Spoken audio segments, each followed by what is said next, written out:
Baik, selamat malam Bapak Ibu semuanya. Selamat malam, bagaimana kabarnya hari ini? Selamat ceria.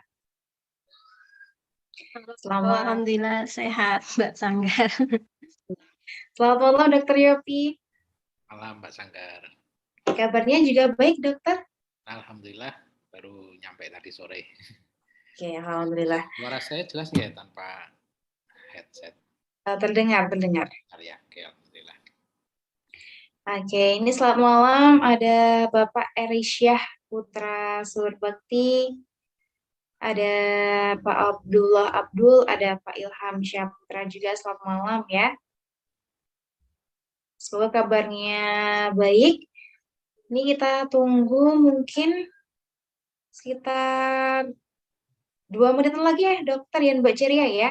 Semoga ada Pak bertambah. Kita tunggu sekitar 2 menit lagi nanti baru kita mulai. Ya Bapak Ibu sekalian juga boleh yang sudah hadir di sini, sudah ada di ruangan Zoom, boleh juga presensi dulu di kolom chat ya.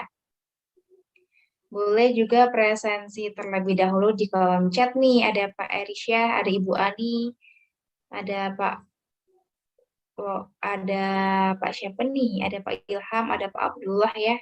Boleh diisi di kolom chat ya. Nama dan juga asalnya dari mana gitu. Sambil menunggu teman-teman lain hadir di ruangan pada malam hari. Bismillahirrahmanirrahim. Assalamualaikum warahmatullahi wabarakatuh. Oke, selamat malam Bapak Ibu semuanya. Saya ucapkan selamat datang dalam webinar kesehatan dari Biotekno dan salam sejahtera bagi kita semua. Semoga kita selalu dalam lindungan Allah Subhanahu wa taala, selalu dalam keadaan sehat ya.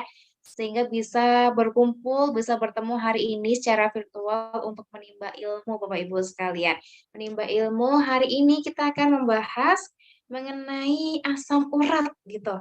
Hidup sehat, asam urat lewat. Nah, gimana sih pola hidup yang sehat biar kita itu tidak terkena asam urat ya Bapak Ibu sekalian. Kalau asam urat tuh emang identik ya dengan orang tua gitu ya, mungkin ya Bapak Ibu sekalian. Jadi gimana sih untuk menerapkan pola hidup sehat biar tidak sambat nih terkena asam urat gitu ya.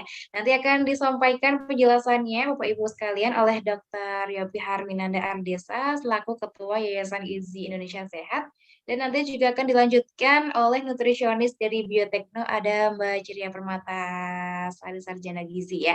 Dan Bapak Ibu sekalian, nanti juga akan saya buka sesi diskusi dan juga tanya jawab. Jadi yang mau bertanya atau berdiskusi dengan Dr. Yopi dan juga Mbak Ceria, saya persilahkan nanti untuk menyalakan mikrofonnya ya, atau juga boleh ditulis di kolom chat seperti itu. Namun selama materinya disampaikan, dimohon untuk mikrofonnya dimatikan terlebih dahulu ya, biar tidak ada suara bocor gitu. Jadi kita bisa mendengarkan atau menyimak materi dari Dr. Yopi dan juga Mbak Ceria dengan baik ya Bapak Ibu sekalian. Baik, langsung saja untuk materi yang pertama akan disampaikan oleh Dr. Yopi. Saya persilahkan dokter untuk menyampaikan materinya. Terima kasih Mbak Sanggar. Assalamualaikum warahmatullahi wabarakatuh semuanya, Bapak Ibu, Ceria.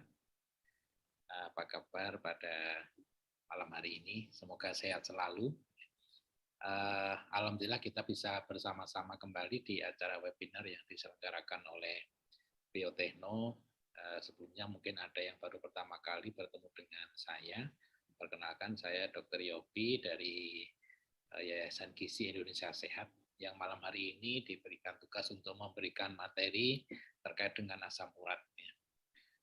Bapak Ibu sekalian mungkin sudah tidak asing lagi ya dengan kata-kata asam urat ini karena memang terkadang di sekitar kita banyak yang mengeluhkan terkait dengan asam urat atau tingginya asam urat ataupun keluhan-keluhan yang diakibatkan oleh karena asam urat. Nah, topik malam hari ini adalah bagaimana kita hidup sehat dan asam urat juga bisa lewat ya, tidak hinggap di tubuh kita. Mungkin nanti tidak ada hal-hal yang baru karena memang sangat klasik sekali ya untuk hidup sehat itu memang sebenarnya sesuatu hal yang simple ya. Namun karena itu merupakan sebuah kebiasaan yang harus diciptakan, yang harus dilakukan, maka kadang menjadi tidak simpel lagi ya, karena banyak kendala-kendala yang harus kita patahkan atau harus kita kalahkan supaya kita memiliki kebiasaan hidup sehat. Termasuk dalam hal ini bagaimana kita bisa menjaga supaya asam urat kita itu bisa terkontrol ya, normal. Baik, di layar Bapak Ibu sudah terlihat ya untuk PPT yang saya share screen. Ya, bagaimana kita hidup sehat, asam urat lewat ya, tidak hinggap di dalam tubuh kita. Baik, Bapak Ibu sekalian, sederhananya adalah ketika kita akan memahami asam urat ini, yaitu bahwa yang sering dikeluhkan oleh teman-teman yang memiliki kandungan asam urat tinggi, hasil laboratorium asam uratnya tinggi, itu adalah adanya rasa nyeri pada persendian. Ya. Jadi terkadang sering ada yang bertanya pada saya ketika merasakan nyeri pada anggota geraknya, tangan, kaki, ya, itu bertanya apakah asam urat saya tinggi. Nah, supaya kita tidak terlalu khawatir dengan asam urat, ya, maka salah satu tanda ketika asam urat kita tinggi itu nyerinya pada persendian sendi-sendi kecil. Ya, nah, sendi-sendi kecil ini yang paling sering adalah pada sendi kaki. Nah, kenapa bisa terjadi nyeri, Bapak Ibu sekalian? Karena pada bagian sendi tersebut itu terjadi peradangan. Ya, jadi terjadi, kalau bahasa medisnya itu terjadi artritis ya pada bagian persendinya, adanya peradangan pada sendi. Nah, khususnya untuk nyeri yang ini itu diakibatkan karena memang kadar asam uratnya itu meningkat atau tinggi, sehingga spesifik sekali nyeri pada sendi ini diakibatkan oleh karena kadar asam uratnya yang meningkat, bukan karena trauma, misalkan terpleset atau terantuk ya, bukan karena penyakit infeksi lainnya ya, misalkan ada infeksi pada persendian juga bisa, artritis yang disebabkan oleh karena bukan asam uratnya. Nah, Bapak Ibu sekalian, penyakitnya ketika asam uratnya itu meningkat biasa kita kenal dengan namanya gout arthritis ya, atau arthritis gout ya. Jadi nanti kalau Bapak Ibu ingin mempelajari lebih dalam lagi, bisa browsing dengan arthritis gout atau gout arthritis, yaitu adalah penyakit yang diakibatkan karena asam urat atau peradangan pada sendi yang diakibatkan oleh karena tingginya kadar asam uratnya. Nah, kalau kita lihat pada gambar ini selintas Bapak Ibu sekalian, kita bisa melihat bahwa ketika asam urat meningkat, ya, dia akan mempengaruhi persendian, terutama pada sendi-sendi anggota gerak yang kecil ya. Di sini terjadi peradangan ya, yang diakibatkan oleh karena kristal-kristal asam urat yang memang berbentuk seperti jarum tajam ya. Selintas seperti ini. Nanti kita akan bahas bagaimana proses ini bisa terjadi pada seseorangnya. Nah, ini yang sering kita dengar Bapak Ibu sekalian ketika seseorang ternyata memiliki asam urat yang tinggi. Yang pertama yang paling sering tentu saja yaitu merasa nyeri ya. Nyeri pada persendian dan biasanya sangat mengganggu untuk beraktivitas ya. Kadang kita bisa melihat juga ketika itu terjadi pada persendian di kaki, kita bisa melihat jalannya tidak normal kembali. Ya, jadi misalkan menjadi tertatih-tatih atau secara tidak sengaja kita melihat ada sesuatu yang tidak beres pada pola jalannya. Ya. Kemudian apabila ini berkembang biasanya disertai dengan pembengkakan. Kalau kita lihat pada gambar ini Bapak Ibu sekalian, pada sendi yang normal di sini lebih kecil dibandingkan dengan sendi yang besar karena di sini adanya pembengkakan itu ya. Nah, karena adanya nyeri Bapak Ibu sekalian, penderita asam urat ini biasanya menahan diri untuk bergerak atau mengurangi gerakannya, ya, sehingga ini kalau terjadi dalam waktu tertentu, sehari, 2 hari, atau bahkan seminggu, itu akan mengakibatkan anggota gerak tersebut menjadi kaku karena geraknya sangat dibatasi. Nah, kekakuan ini apabila berlanjut akan bisa menyebabkan terjadinya kontraktur, ya. Jadi menjadi kakunya itu menjadi seakan-akan permanen seperti itu. Karena jadi sebuah kebiasaan tidak menggerakkan anggota gerak tersebut. Kemudian kalau peradangannya semakin bertambah, biasanya akan terlihat warnanya menjadi kemerahan, ya. Jadi peradangannya adanya nyeri, adanya bengkak, adanya kemerahan, yang adalah salah satu tanda-tanda terjadinya peradangan. Nah, yang khas pada penderita asam urat ini, Bapak sekalian, nyerinya biasanya sangat mengganggu, ya, dirasakan nyeri sekali dan bisa datang secara tiba-tiba dan biasanya pada sendi kecil, terutama pada ibu jari, pada kaki, atau pada sendi-sendi yang lain, ya. Hingga tadi saya sampaikan akan mengganggu pola jalan seorang penderita asam urat karena nyeri pada persendian tersebut, ya. Nah, ini bagaimana sebenarnya terjadinya asam urat itu, ya. Asam urat ini sebenarnya sesuatu hal yang normal Bapak Ibu sekalian di dalam tubuh kita, ya, karena memang di dalam darah kita itu memang ada kandungan asam uratnya. Nah, asam urat ini akan menjadi bermasalah ketika melebihi ambang batas, ya, ketika jumlahnya berlebihan, ya. Dan bahkan ketika jumlahnya berlebihan pun sebenarnya kita punya mekanisme untuk mengeluarkan asam urat ini supaya menjadi normal kembali, yaitu melalui ginjal, melalui urin kita, Bapak Ibu sekalian. Nah, kalau misalkan jumlahnya berlebih dan ginjal sudah tidak mampu lagi untuk mengeluarkan kelebihannya itu, maka asam urat ini akan bertahan di dalam darah. Sehingga ketika dicek kandungan asam urat dalam darahnya, maka akan tinggi. Nah, apabila ini tidak ditangani, dibiarkan saja, atau diabaikan, maka nanti akan terbentuk kristal-kristal asam urat, ya, yang notabene berbentuk tajam, ya. Nah, ketika kristal-kristal ini menumpuk, ya, mengendap, maka akan bisa memicu terjadinya penyakit akibat asam urat yang biasa disebut dengan GOT, ya. Jadi ini terjadi karena endapan kristal-kristal, ya, yang terjadi secara proses karena tingginya asam urat dalam darah, ya. Dan ketika berdesakan-desakan inilah terjadilah penyakit GOT, ya, saling menumpuk, saling menusuk, ya, akan mengakibatkan serangan akut nyeri pada GOT-nya. Nah, mengendapnya di mana? Mengendapnya kristal-kristal ini terjadi pada celah-celah sendi, ya, terutama tadi pada sendi-sendi kecil, ya. Kita contohkan tadi pada jempol kaki, ya. Nah, apabila ini terjadi, Bapak Ibu sekalian, maka yang terjadi adalah rasa nyeri yang khas tadi. Nyeri yang terjadi diakibatkan karena penumpukan kristal-kristal asam urat, ya.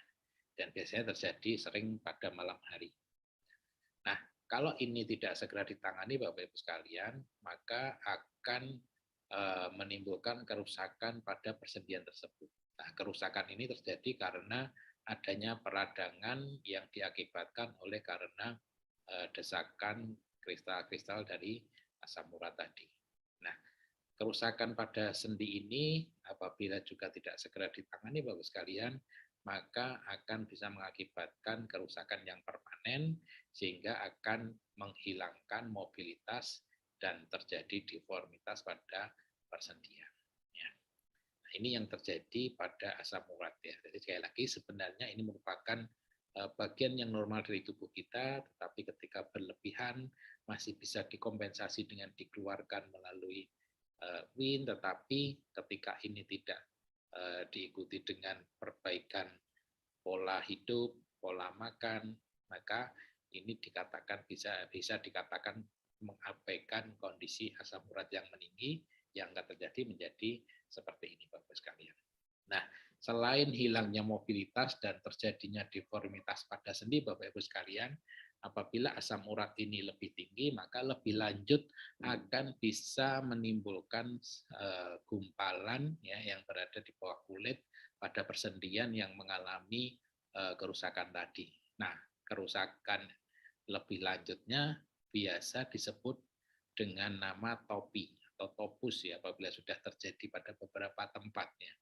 Nah, kalau kita lihat pada gambar ini misalkan pada jari-jari tangan, nah seperti ini. Jadi akan terjadi topi, ya terjadi pengendapan asam urat di bawah kulit, dan ini kadang memang sudah tidak disertai rasa nyeri karena sudah lewat masa-masa akutnya. Namun dengan kondisi seperti ini Bapak Ibu sekalian, ini secara kosmetik, secara kosmetikam, secara penampakan akan sangat mengganggu karena menjadi tidak normal lagi bentuk persendian, bentuk jari baik di tangan maupun di kakinya. Ya. Nah, selain itu, selain di persendian ini juga bisa terjadi pada tempat yang lain, misalkan di daun telinga. Ya. Jadi kalau di gambar kartun itu pada sudut-sudut sendinya itu ada seperti benjolan-benjolan, nah itu seperti topus atau topi itu seperti itu. Ya. Selain itu juga akan bisa merangsang perubahan pH pada urin Bapak Ibu sekalian. Dan ini kalau dibiarkan akan terbentuk batu ginjal ya. Dan ini akan menjadi permasalahan yang baru bagi penderita atau yang memiliki asam urat yang tinggi. Nah, siapa saja yang memiliki faktor risiko terjadinya peningkatan asam urat ini Bapak Ibu sekalian ya. Jadi kalau asam uratnya meningkat biasanya disebut dengan hiperuremia ya.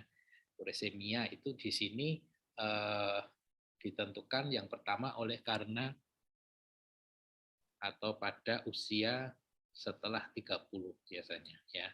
Dan ini semakin lama semakin muda Bapak Ibu sekalian, 30-40 tahun itu biasanya sudah mulai memiliki pola makan yang berbeda, sudah mulai bekerja, sudah mulai memiliki gaya hidup yang baru ya, sehingga pola makannya sudah berubah. Nah, pada usia-usia seperti ini merupakan faktor risiko terjadinya penumpukan asam urat di dalam darahnya. Kemudian jenis kelamin ya, laki-laki biasanya lebih banyak atau lebih tinggi asam uratnya dibandingkan dengan perempuan ya. Dan juga makanan yang kita konsumsi. Sekali lagi Bapak Ibu sekalian, bahwa ketika kita sudah mulai bekerja, sudah mulai punya penghasilan, maka yang diutamakan biasanya makanannya ya. Nah, makanan-makanan yang banyak atau mengandung purin tinggi itu yang akan mengakibatkan terjadinya penumpukan asam urat. Ya, meskipun pada awal-awal perubahan pola hidup ini itu tidak begitu bermakna secara signifikan terhadap kaitannya dengan asam urat. Ya. Tetapi apabila asam urat sudah meninggi dan itu tidak diturunkan, maka yang terjadi adalah penyakit tadi. Makanan apa saja yang mengakibatkan terjadinya kenaikan asam urat, ini adalah makanan-makanan yang mengandung purin ya. Mungkin nanti Mbak Ceria akan memberikan informasi lebih banyak terkait dengan makanan-makanan ini ya, makanan kerang ya, kemudian daging dan sebagainya yang memang mengandung tinggi purin. Nah, berat badan ini memang menjadi faktor risiko banyak penyakit Bapak sekalian ya. Jadi termasuk untuk asam urat ini juga menjadi salah satu faktor risiko ya. Identik ketika berat badannya itu berlebih, obesitas kemungkinan akan memiliki asam urat yang tinggi juga di dalam darahnya. Kemudian bagi seseorang yang memang harus mengkonsumsi obat-obat tertentu ya, obat-obat imunosupresan ya yang menekan daya tahan tubuh, menurunkan daya tahan tubuh, itu akan kemudian juga obat-obat diuretik ya yang mengeluarkan banyak cairan dari tubuh ya, dan ini biasanya tidak sengaja bagi mereka yang menginginkan penurunan berat badan tetapi menggunakan cara penurunan cairan di dalam tubuh ya dengan diuretik yang seperti itu akan bisa mengakibatkan jadinya peningkatan asam uratnya. Nah, ini faktor risiko yang sebenarnya memang secara langsung maupun tidak langsung bisa kita minimalisasi Bapak Ibu sekalian untuk kita memiliki hidup yang sehat ya, sehingga tidak memiliki asam urat yang tinggi. Ya.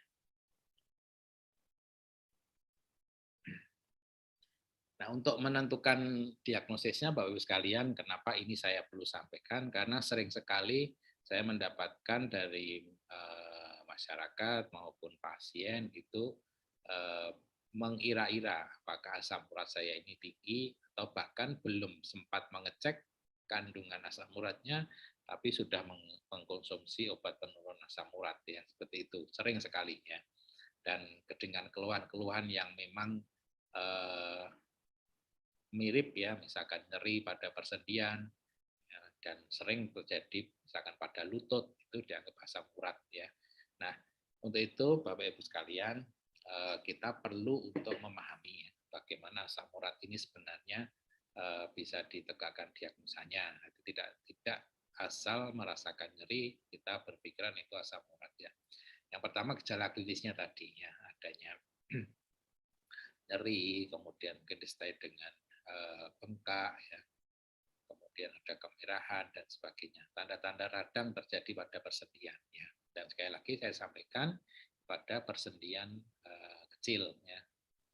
Nah, kemudian riwayat penyakit dahulu. Ya, apabila memang sebelumnya sudah pernah memiliki riwayat asam urat yang tinggi, ya ini menjadi salah satu penumpang diagnosa bahwa kemungkinan asam uratnya pada saat ini juga akan meningkatnya.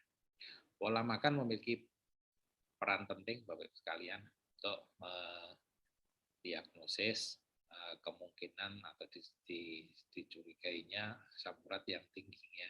Karena memang penyebab utama terjadinya peningkatan pada asam urat ini adalah karena pola makan atau pola hidup ya. Jadi kurang beraktivitas fisik ya, kurang olahraga itu akan mengakibatkan penumpukan asam uratnya. Nah, untuk menentukan yang paling penting adalah pemeriksaan penunjang dari laboratorium. Ya. Jadi pemeriksaan asam urat ini menjadi penunjang utama. Ya. Berapa kandungan asam urat dalam darah kita. Ya. Apabila seorang wanita biasanya lebih dari 6, ya, kemudian kalau laki-laki lebih dari 7, dinyatakan memiliki asam urat yang tinggi. Ya. Semakin tinggi asam uratnya, semakin mudah terkena arthritis gout jadi ya, atau gejala-gejalanya akan semakin nyata timbulnya. Ya. Nah, kemudian untuk pengobatan yang diberikan Bapak Ibu sekalian, secara umum ada dua, yaitu menghilangkan keluhan-keluhannya, kemudian yang kedua yaitu menurunkan kadar asam urat di dalam darah. Ya. Nah, yang diberikan ketika seseorang menderita asam urat atau terjadi arthritis gout, Bapak Ibu sekalian, yaitu adanya obat pereda nyeri. Ya. Dan ini biasanya diberikan karena memang keluhan yang paling nyata adalah berupa nyeri pada persendian. Ya. Sehingga dengan adanya obat-obat anti nyeri ini, maka akan menurunkan peradangan dan nyeri pada bagian tersebut. Ya. Kemudian juga obat-obatan yang bisa mencegah terjadinya serangan akut. Ini ditujukan supaya tidak terjadi serangan berikutnya atau semakin menjadi kronis ya, karena ketika terjadi serangan-serangan berikutnya akan menjadi kronis, maka yang terjadi adalah tadi akibat kerusakan pada persendiannya, kemudian keluhan-keluhan yang berikutnya. Kemudian yang sering diberikan atau dikonsumsi oleh penderita asam urat yaitu adalah obat-obat yang menurunkan atau mencegah produksi asam urat yang berlebihan. Ya, termasuk yang paling dikenal oleh masyarakat, misalkan allopurinol ini adalah memiliki fungsi menekan produksi asam uratnya. Dan ini biasanya bisa diberikan, ini beririsan ya, saling bersama-sama ya. Diturunkan juga asam uratnya, kemudian juga diberikan anti nyeri, ya, itu diberikan secara bersama-sama. Bisa atau bisa tersendiri. Nah, dengan obat-obat ini diharapkan bisa meredakan ya, keluhan maupun tingginya asam urat yang ada di dalam tubuh kita. Ya. Nah, Bapak Ibu sekalian, selain itu untuk menunjang apabila kita ingin memiliki kesehatan yang optimal dan bisa meminimalisasi bahkan menghilangkan adanya tingkat asam urat yang tinggi, Bapak Ibu sekalian. Ini ada sebuah hasil penelitian ya, bagaimana mikroalga ini diaplikasikan sebagai anti hiperuresemia atau digunakan sebagai anti asam urat tinggi. Ya. Mana juga digunakan untuk obat anti GOT, ya, anti artritis GOT tadi, tetapi sebagai makanan kesehatan. Ya. Nah, dari hasil penelitian yang dilakukan ini, Bapak Ibu sekalian, membuktikan bahwa mikroalga spirulina ini mampu mengurangi generasi asam urat dalam darah. Artinya penumpukan asam urat di dalam darah ini bisa dihentikan atau bisa dihambat. Ya, itu. Kemudian selain itu mikroalga spirulina dari penelitian ini juga menunjukkan adanya efek pengurangan kadar asam uratnya di dalam serumnya, di dalam darah. Ya. Sehingga memiliki efek baik untuk pencegahan maupun untuk terapi dari asam urat atau hiperuresemia. Ya. Dengan demikian maka mikroalga ini dapat diterapkan sebagai anti hiperuresemia atau asam urat. Ya. Nah, tentu saja karena ini merupakan health food ya, maka ini sebagai pendamping untuk mencegah lonjakan dari asam urat yang biasa dimiliki oleh penderita GOT. Ya. Nah, ini Bapak Ibu sekalian sedikit materi yang bisa saya sampaikan pada malam hari ini. Ya, nanti apabila ada yang mau disampaikan, ada yang ditanyakan, bisa dipersilahkan. Demikian Mbak Sanggar, materi dari saya pada malam hari ini. Oke, baik Dokter Yopi, terima kasih untuk materi yang sudah disampaikan.